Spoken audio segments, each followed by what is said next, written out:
Assalomu alaykum do'stlar, yaxshimisizlar, charchamayapsizlarmi? Agar Yandexda savdo qilayotgan bo'lsangiz, xabaringiz bo'lsa kerak. Yandex Market elektron pochtaga, sotuvchilar elektron pochtasiga xat jo'natgan, hisobot topshirish bo'yicha. Endi har oyning 5-sanasigacha elektron pochtaga Yandexdan shunaqa talabnoma keladi, hisobot topshirish bo'yicha. Hisobotni oyning 10-sanasigacha topshirishingiz kerak. Bu videoda sizga Didox orqali qanday qilib elektron hisob faktura yaratish, qayerga nimani kiritish, to'ldirish bo'yicha barcha tushunchalarni berishga harakat qilaman. Oldindan uzr so'rayman agar biror bir kamchilik bo'lsa. Xullas, o'rtoqlar, brauzerni ochamiz. Tepaga didox.uz deb teramiz, ko'rsatilgandek. Terganingizdan keyin sayt ochiladi. Buning ichiga elektron kalitingiz orqali kirasiz. Kirib ro'yxatdan o'tasiz to'liq. Kirganingizdan keyin hujjatlar yaratishga o'tamiz. Shu yerga bosib ko'rib turganingizdek elektron hisob faktura yaratish formasi ochiladi. Bu yerda shu faktura yaratishda faktura raqamlari, shartnoma raqamlari, firmani ma'lumotlari chiqadi. Hozir bir chekkadan nimadan boshlashni tushuntiraman.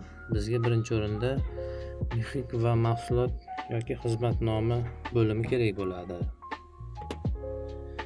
Birinchi o'rinda hozir mexikni kirgizib olishimiz kerak bo'ladi. Keyin qolgan punktlarga o'tamiz. Bizning pochtaga kelgan shablonni ochamiz. Yandex jo'natgan shablonni ochsak, shu yerda to'liq ma'lumotlar bor. Nimalar kiritish bo'yicha shablon bo'yicha ishlaymiz. Hozir bizga shu 2 koddagi shu mexik kodini ko'chiramiz. Ko'chirib, keyin Didoxga o'tamiz. Shu yerga tushiramiz. Tushirganingizdan keyin odatda o'tib ketish kerak. Agar o'tmasa, ashki berish mumkin shunga o'xshagan. Agar shunaqa ashkka chiqsa, ba'zi sotuvchilarda o'tib ketyapti bu narsa. Ba'zilarda shunaqa ashkka chiqyapti.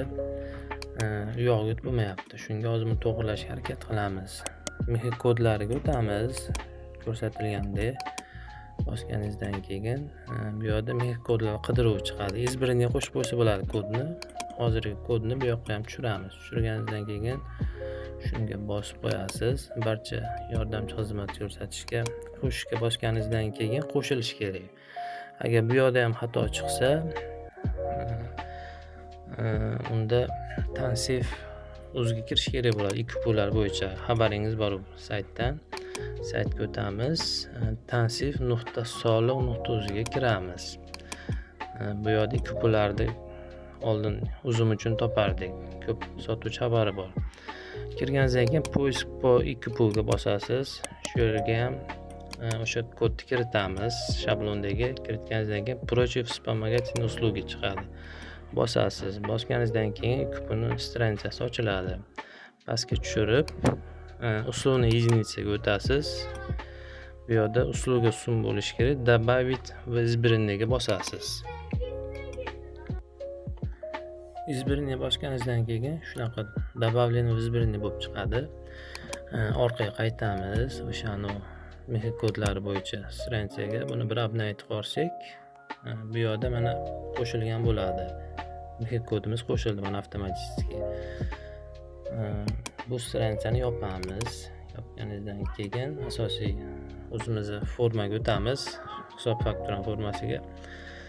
Bu yerda mexik kod paydo bo'lishi uchun обновить qilamiz stranitsani bir. Обновить qilganingizdan keyin bu yerda avtomatik mana kod paydo bo'lishi kerak. Yana bir tushirib tekshirib olsangiz bo'ladi. Bossangiz, o'zi qabul qilish kerak xatosiz. Ko'rib turganingizdek forma qabul qildi bizning kodni. Bu yerda keyinroq to'ldiramiz. Hozir tepadan boshlashimiz kerak endi. Hujjat turini tekshirib olamiz. Hisob faktura aksiz bo'lishi kerak. Bu yerda standart bo'lib turishi kerak. Tekshirib olasizda, hammasi joyida bo'lsa, hisob faktura raqamiga o'tamiz. Bizda oldin hisob faktura raqami oldingi fakturada 1 bo'lgan. Endi hozir ikkinchisini yaratayotgan bo'lganimiz uchun biz ikkinchi raqamni qo'yamiz. Hisob faktura raqamiga. Keyin hujjat sanasi. Hujjat sanasiga o'tgan oyda oxiri necha bo'lsa, 30-aprel bo'lsa, 30-aprel belgilaymiz. Belgilagandan keyin shartnoma raqamlari va sanasiga o'tamiz. Buni Yandex pochtaga jo'natgan shablonda shartnoma raqami va sanasini topsangiz bo'ladi.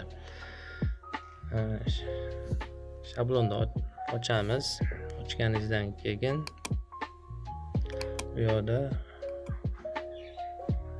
shartnoma raqamini topasiz va sanasi bor. Shartnoma raqamini ko'chiramiz birinchi bo'lib.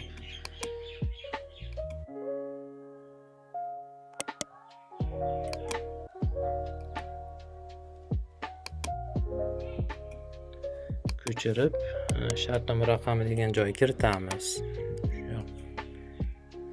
Keyin shartnoma sanasi kerak bo'ladi bizga. Shartnoma sanasi bizda 20-martda tuzilgan Yandex Marketning shartnomasi. Sizda nechinchi tuzilgan bo'lsa, o'sha sanani ko'chirib hisob faktura formasida kiritamiz. Bizda misol uchun 20-mart. Sizda necha bo'lsa, shuni kiritasiz. Endi keyingi qadamga o'tamiz o'rtoqlar. Bu yerda sizning ma'lumotlaringiz degan joyda bizning yatidagi ma'lumotlar bo'ladi. Odatda bu yerda yatida kimning nomida, hisob raqamlari, manzillari ko'rsatilgan bo'ladi. Agar to'liq ro'yxatdan o'tgan bo'lsangiz, Didoxda bu yerda ma'lumotlar chiqib turadi. Hozir bu yerda ko'rsatmayapti, sababi biz hali to'liq ro'yxatdan o'tmaganmiz. Shunga sizda to'liq chiqib turishi kerak bo'ladi keyingi qadamga o'tish uchun. Biz hozir o'zgartirish kiritadigan joyimiz kontragent ma'lumotlari, ya'ni Yandex. Stir kerak bo'ladi bizga Yandexda, ya'ni INNsi. INNni o'sha shablondan yana olamiz. Shablonga kirsak, shablon kirganingizdan keyin yuqorida INNsi bo'ladi Yandexda. Shu INNni ko'chirib olamiz. Buni biz o'zimiz internetdan topdik. Sababi elektron pochtaga kelgan shablon bo'yicha INNsini Didoxda qabul qilmadi. Yandex ma'lumotlari chiqmadi. O'shanga biz shu INNni topdik. Siz ham shuni olib tekshirsangiz bo'ladi agar oldingi INN tushmasa. Shu yoqqa INNsini tushiramiz Yandexda. Tushirganingizdan keyin Yandex ma'lumotlari chiqadi. O'sha MTJ hisob raqamlari, adreslari hammasi ko'rsatiladi. Ko'zdan kechirasiz. Agar hammasi to'g'ri chiqsa, demak INNni to'g'ri tushirgan bo'lasiz. Keyingi qadamga o'tamiz. O'sha joydan davom ettiramiz. Boshdan boshlagan ishimizni mahsulot yoki xizmatga izoh degan joyiga hozir shablondan ma'lumot olib kiritamiz. Shablonni ochganingizdan keyin naminawanie uslug degan joydagi ma'lumotni ko'chiramiz. Ko'chirib Didoxda ochib, shu yerga tushiramiz ma'lumotlarni. Tushirib turib, keyingi qadam tovar xizmatda. Bu yoq tegilmaydi. O'lchov birligini tekshirib qo'yamiz.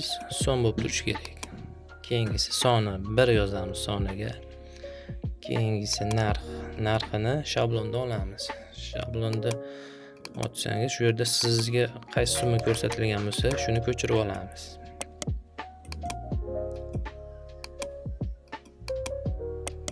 Tushiramiz narxiga. Tushirib turib, tushirganingizdan keyin bu yerda QQS degan joy bo'ladi. QQSni tekshirib qo'yamiz. QQSsiz degan joyga bosib qo'yish kerak agar boshqa narsa turgan bo'lsa. Keyingisi qolgan narsalar tegamizda tovarni kelib chiqishini bosib, xizmat ko'rsatishga bosib qo'yiladi. Bosib qo'yganingizdan keyin bir tepaga chiqarib, hamma yerni ko'zdan kechiramiz. Hamma narsa to'ldirilgan, kiritilganligini ishonch hosil qilib, aniq va to'g'riligiga pastga tushirib, pastga tushiramizda shu faktura aktini galchka bosiladi. Galchkani bosib qo'yganingizdan keyin Imzolashga bosasiz. Imzolashga bosganingizdan keyin yuboriladi hisobot. Keyin uni Yandex qabul qilishi kerak bo'ladi.